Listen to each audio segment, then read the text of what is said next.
Բարև ձեզ։ Այսօր մենք ուսումնասիրելու ենք մի շատ հետաքրքիր երևույթ քիմիայում, որը կոչվում է հիդրոլիզ։ Հիդրո նշանակում է ջուր, լիզիս քայքայում, այսինքն այս process-ը ջրով քայքայման մասինն է։ Հիդրոլիզը կքննարկենք աղերի հիդրոլիզի օրինակով։ Ինչպես մենք հիշում ենք,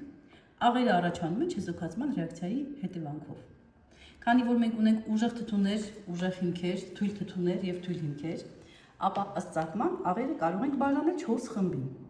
Առաջին տեսակը ուժեղ թթվից ուժեղ հիմքից առաջացած աղն է, ինչպես օրինակ կալիումի քլորիդը։ Երկրորդ տեսակը թույլ հիմքից ուժեղ թթվից առաջացած աղն է, ինչպես ցինկի քլորիդը։ Երրորդ տեսակը ուժեղ հիմքից թույլ թթվից առաջացած աղն է, այստեղ մենք ունենք նատրիումի սիլիկատը։ Եվ չորրորդ տեսակը թույլ թթվից թույլ հիմքից առաջացած աղն է։ Հիդրոլիզի համար աղերը պետք է լուծել թորած ջրում։ Այստեղ բաժակների մեջ համապատասխան աղերի ջրային լուծույթներ են պատրաստված։ Հիդրոլիզի միջավայրը ստուգում ենք հայտանյութով ներծծված թղթերով, ինչպիսին է օրինակ մեթիլ նարնջագույնը, ֆենոլֆտալեինը և մանուշակագույն լակմուսը։ Առաջինը փորձենք հիդրոլիզի միջավայրը ստուգել մանուշակագույն լակմուսով։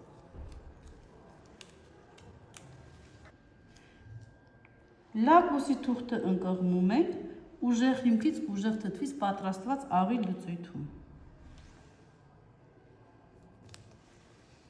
Հաջորդը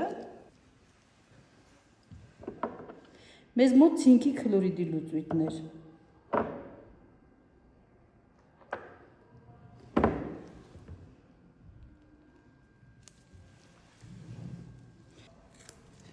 Հաջորդը մեզ մոտ սիլիկատի լուծույթ էր։ Ինչպես տեսնում ենք, դեպի կապույտն է։ Հաջորդը մեզ մոտ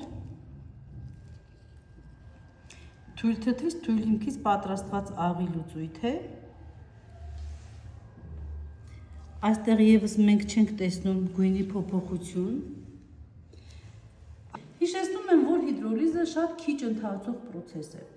Այստեղ առաջանում է թույլ թթվային եւ թույլ հիմնային միջավայր։ Լակմուսը կարող է ցույց տալ եւ թույլ հիմնային եւ թույլ թթվային միջավայրերը։ Հաջորդ ինդիկատորը, որ մենք կկիրառենք, դա մեթիլ նարնջագույնն է։ Մեթիլ նարնջագույնով հարմար է ֆիքսել ավելի շուտ թթվային միջավայրը եւ չեզոքը։ Թույլ հիմնային միջավայրում մեթիլ նարնջագույնը կարող է փոփոխություն ցույց չտալ։ Հիմա փորձենք ինդիկատորի թղթով ստուգել միջավայրերը։ Առաջինը ինդիկատորային թուղթը ընկղմում ենք ուժեղ թթվից ուժեղ հիմքից առաջացած աղի լուծույթում։ Հաջորդը մենք վերցնում ենք թույլ հիմքից ուժեղ թթվից առաջացած աղի լուծույթը։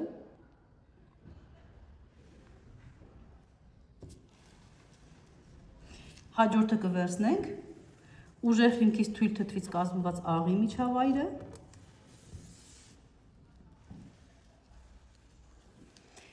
և թույլ թթվից թույլ հիմքից կազմված աղի միջավայրը։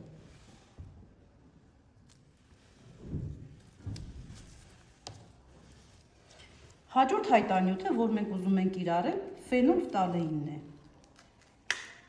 Ֆենոլֆտալեինի գույնի փոխման միջակայքը pH 8.1-ից 9.1 միջակայքն է, հետևաբար ֆենոլֆտալեինը ավելի շատ պետք է ցույց տա հիմնային միջավայրը, թույլ հիմնային միջավայրը։ Առաջին լուծույթում ընկղմում ենք ֆենոլֆտալեինը, գույնի փոփոխություն չենք դիտում։ Երկրորդ լուծույթում եւս գույնի փոփոխություն չպետք է նկատվի, որովհետեւ այստեղ մենք ունենք թույլ թթվային միջավայր։ Երրորդ լուծույթում մենք տեսնում ենք, որ մորու գույն։ Վերջին լուծույթում ֆենոլֆտալեինը գույնը չի փոխելու։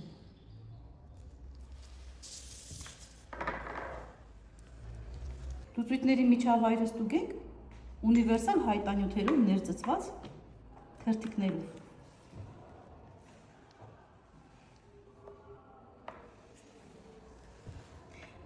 Առաջին լուծույթում հայտանյութի գույնը համապատասխանում է pH 6-ի կամ 5-ի գույնի։ Երկրորդ լուծույթում հիշեցնեմ, սա ցինկի քլորիդի լուծույթն էր, այսինքն թույլ հիմքից ուժեղ թթվից բաղկացած աղի լուծույթը, հայտանյութի գույնը դեպի կարմիրն է փոխվում, որը թթվային միջավայրի նշան է։ Երրորդ լուծույթում հիշեցնեմ, սա նատրիումի սիլիկատի լուծույթն էր, հայտանյութի գույնը դեպի կապույտն է փոխվում, որը հիմնային միջավայրի նշան է, եւ վերջին լուծույթում հայտանյութի գույնը փոփոխության չի ենթարկվում, որը նորից չեզոքին մոտ լուծույթի գույնն է։ Համեմատենք գույները, այստեղ կերևա առաջին թերթիկը pH 7-ի գույնը ունի, երկրորդ թերթիկը ավելի շատ pH 2-ի, այսինքն բավականին ուժեղ թթվային միջավայր է ներկայացնում, երրորդ թերթիկը pH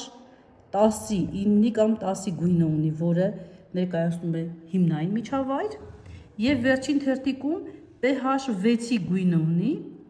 որը մենք ասում ենք, որ չեզոքին մոտ միջավայր է։ Այսպիսով, հարգելիներս, մենք վերցրեցինք չեզոք աղեր, ինչու դիտվեց ինդիկատորի գույնի փոփոխություն։ Պատճառը հենց հիդրոլիզի պրոցեսում է։ Ինչպես մենք տեսանք, ուժեղ թթվից ուժեղ հիմքից բաղկացած աղերը չեն ենթարկվում հիդրոլիզի, որովհետև այս աղը դիսոցվում է ամբողջությամբ, առաջացնում է կալիումի իոններ եւ քլորիդ իոններ, եւ դրանցից ոչ մեկը ջրի հետ թույլ էլեկտրոլիտ չի առաջացնում։ Հետևաբար, ոչ OH, ոչ H իոններ չեն առաջանում միջավայրում, միջավայրը չեզոք է։ Ցինկի քլորիդի լուծույթում մենք տեսանք, որ դիտվում է թթվային միջավայրի առկայություն։ Պատճառը այն է, որ ցինկի իոնները ջրի հետ առաջացնում են ցինկ OH+ կատիոնները